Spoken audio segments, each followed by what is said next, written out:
Good afternoon, ladies and gentlemen. This is Davo from Esports, bringing you another StarCraft 2 1v1 cast. In the top left-hand corner, we have imbaStrelok, awesome, who is our red Terran today. And then in the kind of top right, I guess, corner is ESCJaxx. Okie dokie. The map today is Antigua Shipyard, awesome, which is a 4-player map, which means our opponents may be scouting around for each other for a little while, sorry. And that is about that. We do have a fairly peculiar pylon placement from Jaxx. Maybe he's going to block across here between his nexus, so things can't get to his probes as easily, or something like that, something very similar. And the scout here, yep, from Jaxx, looks like it's going to be coming straight into Strelok's base, so he's not going to waste any time scouting at all, which is very good for him.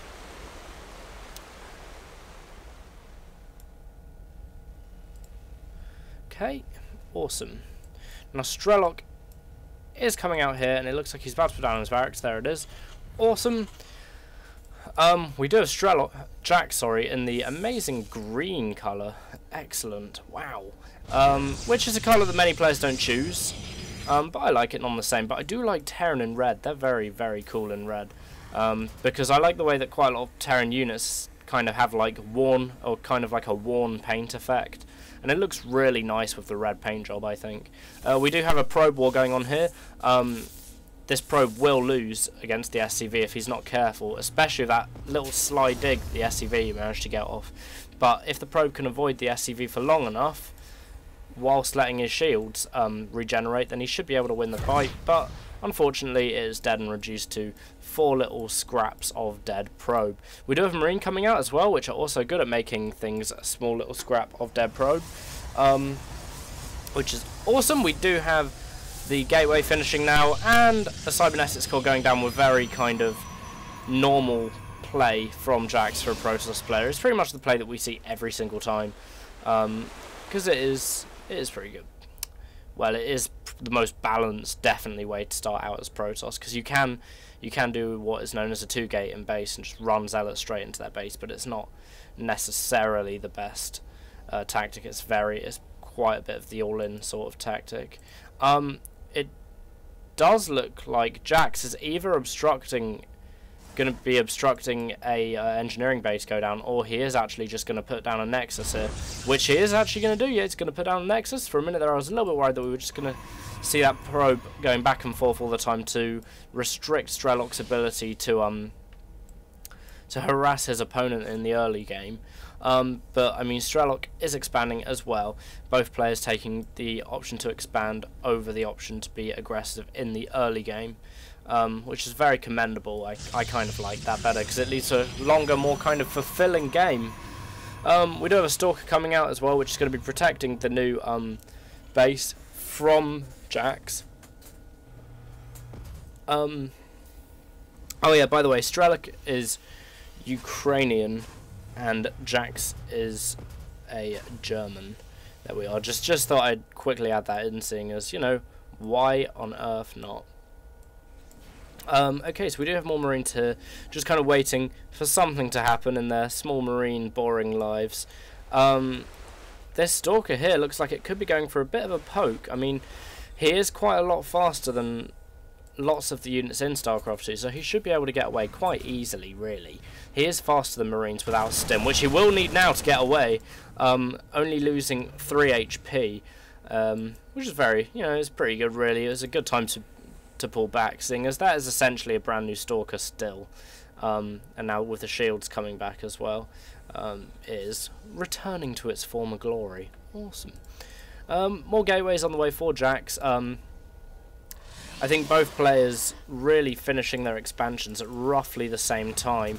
Of course, Strelok does have an orbital command instead of just either an ordinary command center or a planetary fortress, which will give him a bit of an edge, because you have the union of the mule here, collecting minerals and bringing them back. Hooray! And also we have the sentries here, which will restrict Strelok's ability to attack somewhat, as basically they can put force fields down, either split a Terran force in half that's coming up the ramp, or completely hold them back in total. So in that respect, it's a very good kind of thing to have in the early game, sentries on a ramp. But this is quite a big ramp compared to some of the ones on the other maps. This is the more kind of size of ramp you can expect. Now we do have a proxy pylon here from Jaxx, so it looks like he might begin to be a little bit aggressive. He might find a little bit of difficulty though when he comes up against this bunker. Bunkers are notoriously hard for Protoss to break in the early and mid game. Well, more like the early game, really. We do have a suicide probe coming up here to have a look at Strelok's defense before he moves out, if he is actually going to move out at all, which it looks like he might very well be doing. This Jaxx, of course. Yep, so it looks like we're going to have some aggression here from Jaxx, who is lining up with a nice, it's a tier 1 kind of unit mix from our Protoss player, with only 2 Stalkers as well. Which, in my opinion, is... oh, there's a third coming in, which is kind of fine, because the Marauders do butcher Stalkers somewhat. It has to be asked, yes. So he doesn't have the concussive shells. Just that really good force fields from Jaxx here that stop the Marines and Marauders from getting away properly and being able to cut down the force quite considerably. But there comes the stim that just finished a couple of seconds before this attack went down. Frantic force fields by Jaxx so he can get away. Unfortunately, the force fields were a little bit too far apart from each other, and some of Strelok's forces managed to actually slip through the net. Now, I do expect that Jaxx will be kind of warping in units fairly quickly, because it looks like Strelok is coming on a rather large counter-attack now. And he does have ghosts as well, which are fairly renowned for being able to absolutely murder Protoss forces, because they do in fact just get rid of the shields. We do have this force coming up here, but I don't think the Strelok saw the Immortal before he went in, which is a very bad thing indeed. And we will see that attack cleared up quite effectively from Jaxx, and all of Strelok's forces going straight back to the base, not being being careful not to be too aggressive. Instead, he is actually just going to expand, which is a fairly good choice at this point in time. I would say is ahead. Out of those 2 kind of skirmishes that we have seen, I'd say that Strelok definitely has come out ahead on top of them. He destroyed quite a lot of Jaxx's forces, and that can only work to his disadvantage. The question is, does Strelok actually know that this pylon is here? Because the pylon will obviously allow quite quick reinforcements for our Protoss player. Bunker is being salvaged here. Kaboom! Awesome. Okay, and another pylon coming up here, which is a nice kind of location for a flanking pylon if any large scale Terran force comes around here. Awesome, more gateways going down for Jaxx, and it looks like he is actually going the Colossus route as well. It's really either Colossus or High Templar route that you see most Protoss going down against Terran. You very rarely see any sort of air units like Void Rays or anything like that. Mainly because Colossus and High Templar are so freaking good at destroying Marines and Marauders. It is untrue. And Marines are very good against Void Rays, so why would you use one when you can use the other? We have a scouting factory coming out here for Strelok, seeing if there's any funny business going on from his enemy, and we do have the Marine Marauder Ghost combination just kind of chilling out here in a defensive pattern, waiting for that bunker to become finished. We have weapons +1 on the way for Strelok now, and it looks like he might need it with this army heading out, although this Colossus has decided that it's actually going to go an alternate route, and I think he lost his map. And basically, unfortunately, what this could mean is nothing, because the Colossus is there. Excellent control by Jaxx. Awesome.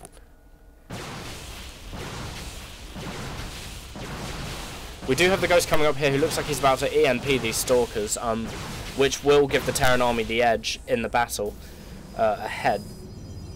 But this is a very strong force coming from Jaxx, actually. At the 13-minute mark, 2 Colossus is quite a good amount of units, but I don't know where these Colossus are going. I think they're going for a cheeky snipe on those units, and making their presence known, of course, because they're fairly terrifying.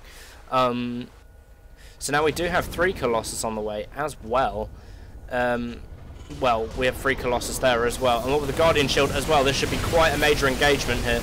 It'll be very interesting to actually see who wins this fight. It's fairly effective force fields coming down from Jaxx. Jaxx looked in fairly good shape at one point back there. I mean, this isn't the most terrible engagement for Jaxx by any means. These medevacs really feeling the wrath of the Stalker's cannons. And that Viking getting completely smashed before it can even come out. And here we have SCVs trying to defend the Terran base pretty frantically. I mean, Jaxx did just destroy quite a lot of SCVs with one foul swoop of his Colossi, but it's important to note that our Terran player does actually have +1 weapons, where our Protoss player just has no weapons upgrades at all. I mean, Jaxx really is actually smashing his Terran opponent at the moment, but if he's not careful, he is running out of core units a little bit. He'll find those Colossus completely on their own and more or less defenseless against the Viking attacks and stuff like that. That Colossus just getting sniped at the far left-hand side corner there. But more core units coming in from Jaxx as we speak. They look like they should be able to go a long way into defending that. He does need to get another Colossus out on the field though. He needs to start building another one in order to maintain his army size. He does have easily enough money for them, but he is instead just opting to warp in Stalkers. I mean, the amount, maybe getting more Colossus might be a little bit overkill at this point in time, because Strelok is thoroughly on the back foot. I'd say that Jaxx is being very, very aggressive, and these probes are not going to survive much. SCVs are not going to survive much longer if they keep running into the Colossi like that. If we look at the units tab, we can see that Strelok really has very, very little compared to Jaxx in terms of workers, and this is always a bad thing. Supply depot going down, but the question is, can this Viking take the Colossus down? And it does. Excellent. Now this amount of Marauders should be able to clear up these Stalkers, no problem. We do have more Stalkers coming in here, and Stalkers that Jaxx has supposedly perhaps even forgot about, that do seem to be going into the 3rd base of Strelok here. I mean, Jaxx is being very, very, very aggressive here. To his credit, it's actually working very nicely for him. Unfortunately, these Stalkers taking down the mules first before the SCVs, it would seem. But I mean, Strelok is now down to 10 workers to 60, so in my opinion, it honestly does look like Jaxx is going to win this game. There is basically no way that Strelok could pull this back now. I mean, Strelok has all but run out of money as well. I think we'll be seeing a GG any second now. Really, I mean, I think... I actually really like this game. I mean, Jaxx has completely steamrolled Strelok, really. These Zealots do look like they'll get taken out if they're not very careful. In fact, the whole army is kind of in jeopardy. From this Marine and Marauder force, this could easily clear up, what, the 5 Stalkers that we have here? So, I mean, Jaxx does need to be a little bit careful, and his main is looking a little bit mined out as well. But at the same time, our Terran player Strelok only has now 10 SCVs, compared to the 62 that Jaxx has, which is quite a lot. Weapons and armor +1 on the way from our Protoss player, but will it be enough at this point in time? Because we do have some heavy aggression coming along from Strelok, and if he's not careful, this could easily take out most of Jaxx's units. Colossus is coming back to micro now, and it looks like Jaxx will be clearing this up fairly efficiently. Some units being loaded into SCVs to get back now. But I mean, when you get hit as hard as Strelok just has, as a player, you have very few options then to just be kind of really aggressive and cover yourself while you get more SCVs out. Which of course is very important. It'll be quite a comeback actually from Strelok, but he's a very good player, very, very good player indeed. So I'm sure we'll be able to see this comeback that is required of him. Now we do have more Colossus coming out here, which do have better upgrades than the Terran forces as well. But if he's not careful, he's going to run his whole army into the Terran army. He just needlessly lost to Colossus for basically no reason. Almost, to be honest, it was just poor micro. And then we have Strelok leaving the game with a GG. Oh god, there we are. Unfortunately, I mean, I don't think that Strelok could stand up to Jaxx's earlier, well, kind of mid-game aggression that happened. I mean, Jaxx's units were in Strelok's base for a very, very long time. I don't know, really. And when you're a Terran just going full bio against a player who's gone Colossus, and is been doing very, very well with his force field play with regard to Zealots as well. Sorry, I just wanted to get away from that noise, whatever that is. It sounds like water, but there's no water on the map, which is strange, seeing as it's meant to be in space as well. Awesome. Which brings me to the point, how on earth do the Terrans breathe? Because, well, I suppose they do run around with their masks on all the time, don't they? So, anyway, guys, have a lovely day and have a lot of fun playing StarCraft and stuff, and I will talk to you guys next time. Cheers, bye.